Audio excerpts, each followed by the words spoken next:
The things I witnessed inside that dimly lit stable have the power to shake your faith to its very core. I urge you to listen closely until the very last second, for this is no ordinary tale. It begins with a creature of the field, a simple goat, delivering a human boy. An event that sent shockwaves through our entire community. When the identity of the true father was finally unveiled, the screams of the village could be heard for miles. I remember the scene vividly, as if it were etched in fire before my eyes. A man sat on the dusty floor, cradling the animal in his lap, surrounded by a bewildered crowd. Maulvi Wasim rushed to my door that fateful morning. I was unprepared for the chaos he brought. "Alma, you must come. The need is urgent," he cried, breathless. I frowned, confused. How can there be a need? Your wife has never carried a child. No, not for her. He insisted, panic in his eyes. It is for Shabo. My beloved Shabo is in labor. Shabo was his prized goat. I sighed but agreed, for the task seemed simple enough. Wasima's attachment to that animal was legendary. He treated it better than most men treat their sons. He sewed coats for it against the winter chill and built it a private chamber. Everyone knew his happiness was tied to that white, long-legged creature. He claimed it brought him luck, changing his fortunes the moment it arrived. It was indeed a magnificent beast, taller than any I had seen, grown large on his constant affection. I arrived at the shed and settled in. I expected a routine delivery, a few moments of effort, and then I would return to my rest. But what my eyes eventually met was so impossible, so terrifying, that the earth seemed to dissolve beneath me. When I asked him who was responsible for this madness, he could not speak. He never expected such a twisting of fate. And when we finally unraveled the truth of who had done this, the revelation was even heavier than the miracle itself. Wasim, a man of status, could barely lift his head afterwards. People often claim women are the emotional ones, yet men, too, harbor deep, desperate longings for offspring. Wasim was one such man. I had birthed him years ago. His mother was a saintly woman, now gone. His wife, Banu, was a quiet soul, retreating into silence because her womb remained empty. In our village, barrenness is treated like a curse, a crime she committed simply by existing. She often visited me for remedies. There is no hope here, I had told her gently. Go to the city. Science has answers we do not. But she would only shake her head. We are poor, Alma. Wasim will never spend the money, nor do we have it. And so, things remained stagnant until he bought the goat.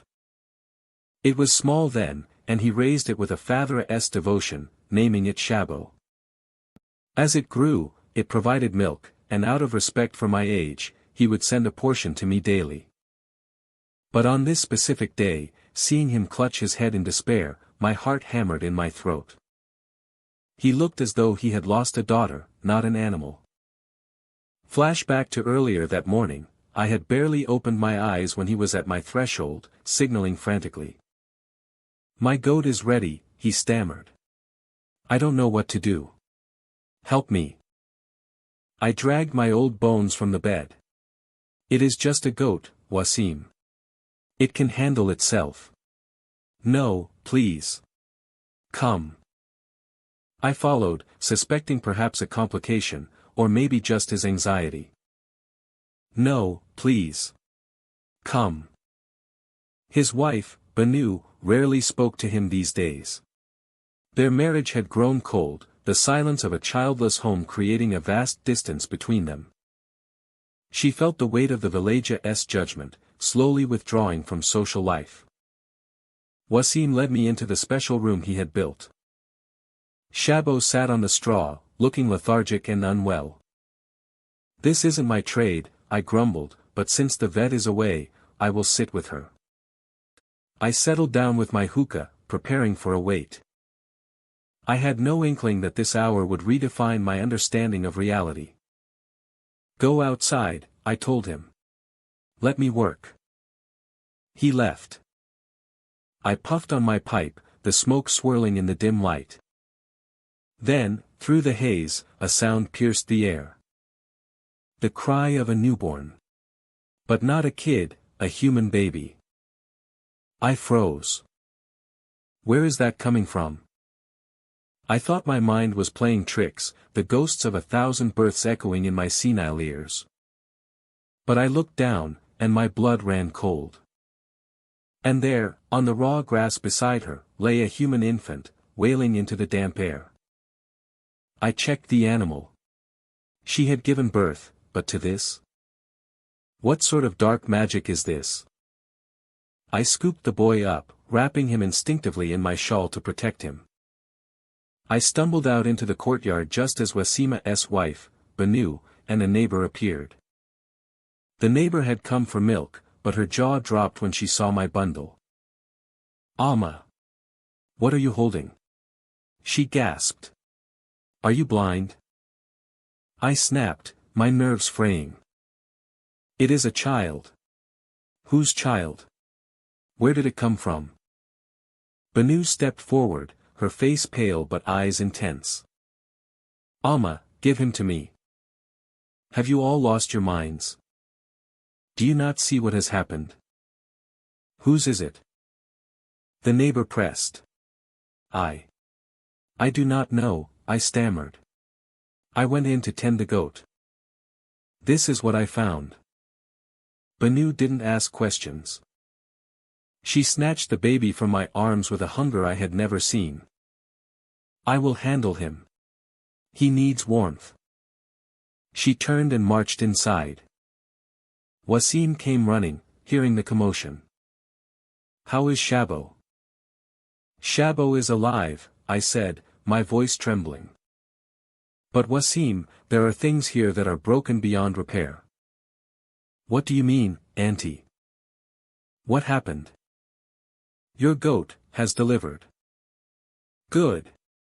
A kid? No, I said, looking him dead in the eye. A human boy. Alma, do not jest. You are tired. I am not joking. Go inside and see the joke your wife is nursing. He sprinted into the house. I followed. Banu had the child wrapped in fresh cloth, lying beside him as if she had birthed him herself. She was ordering the neighbor to fetch milk supplies. The neighbor, who was nursing her own newborn, was too stunned to argue and obeyed. I watched the baby. He drank and slept, perfectly healthy. But the peace of this house was about to be shattered. Wasim collapsed to the floor, beating his forehead. What era is this? What has befallen me? Is this a prank? What prank? I asked. It was your goat. You watched her day and night. You tell us. I expected a lamb. He wailed. How can a boy come from a beast? We all looked at Banu. She was behaving strangely, calm, possessive, utterly unsurprised. Usually, a woman in this situation would be asking 1,000 questions. Banu said nothing. She just held the boy, her face glowing with a terrifying contentment. Banu. I barked. Speak. Why are you silent? What is there to say? Wasim stomped his foot. You think I did this? You doubt me? I doubt no one, she said. But look at this result. It is against nature. It is a punishment, or perhaps, a gift. Wasim hissed. He stays, Banu declared. God denied us a child. Now, one has arrived at our doorstep. You always ignored my pleas, you fought me. Now, this boy is here. We will raise him. Wasim was cornered. His patience snapped, and he stormed out, unable to face the absurdity. Banu began to weep, finally letting the emotions flow. See, Amma. How many times did I beg him to adopt? 10 years of marriage. I watched others raise families while I rotted. He wouldn't take me to a doctor. He wouldn't go to the city. He loved that goat more than he loved his wife. I know, daughter, I soothed her. I told him, Lita s take a stranger s child. He refused. He said, I won't raise bad blood. He worried about caste and lineage. He mocked me. He threatened divorce if I didn't serve his precious shabo. Well, look now. His shabo has brought him shame in the village. It is my curse upon him. What curse? I asked. I prayed for a child, she whispered, hugging the bundle. I don't care how he came. I don't care who the father is. He is mine now.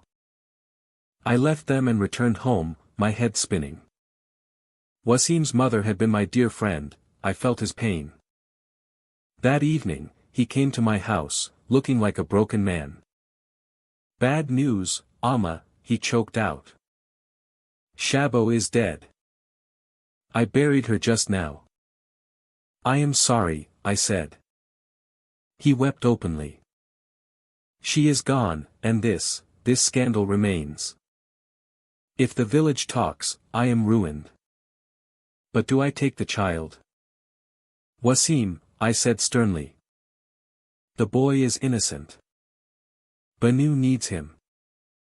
Maybe this is Goda's strange way of answering your prayers.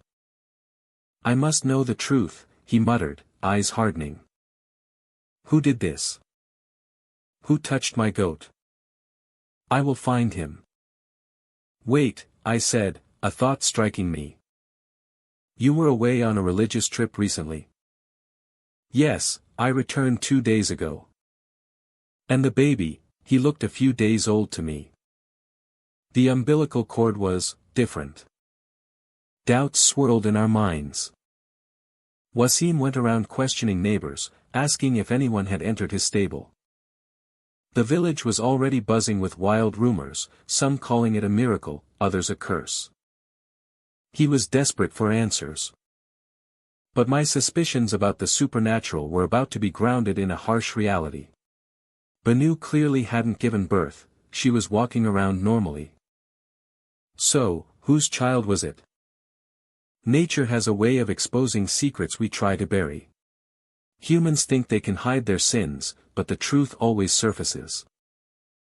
I remembered a woman years ago who birthed a deformed child after mistreating her mother-in-law. People called it divine justice. Was this similar? Suddenly, a knock came at my door. It was a neighbor woman. Amma. Come quickly. Ida S. Larab, Rahana's daughter. I am coming, I said, grabbing my bag. I knew the family.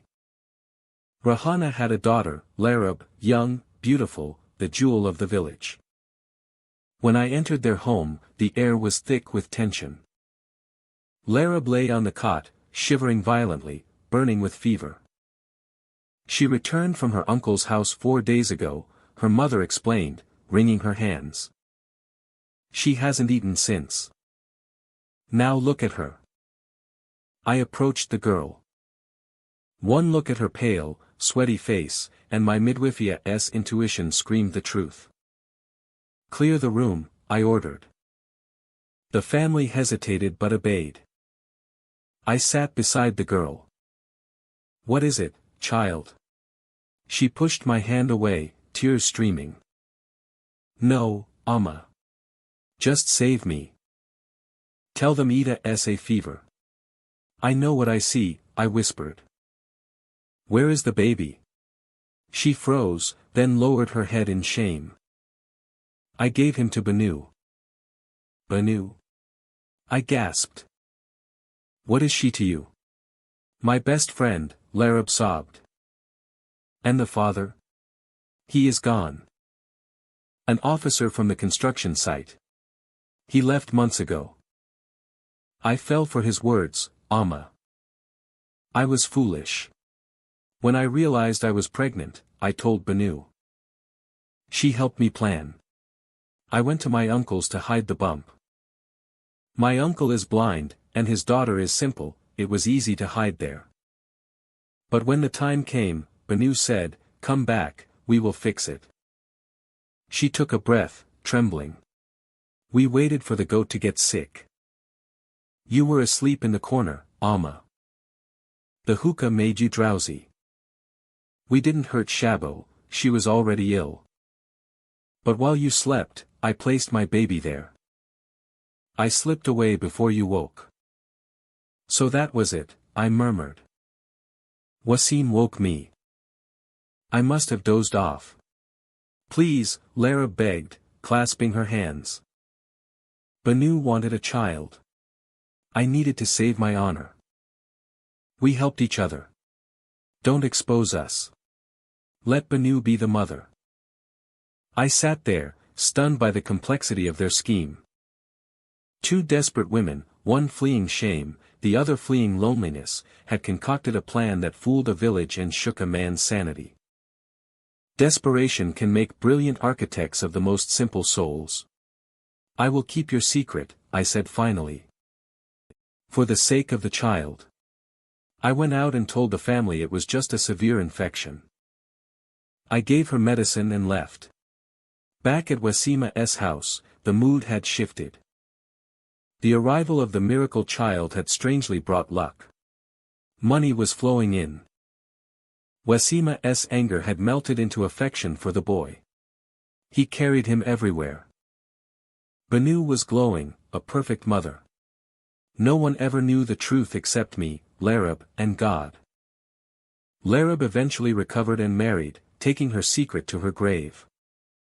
Wasim raised a son who wasn't his, believing perhaps it was a divine test he had passed. It is a dangerous game to play with truth, yet sometimes, silence builds a better future than honesty ever could. The village moved on, the screams faded, and the boy grew strong. But every time I see a goat in the field, I remember the night the impossible happened, and I remember the two women who rewrote their destiny in the straw of a stable.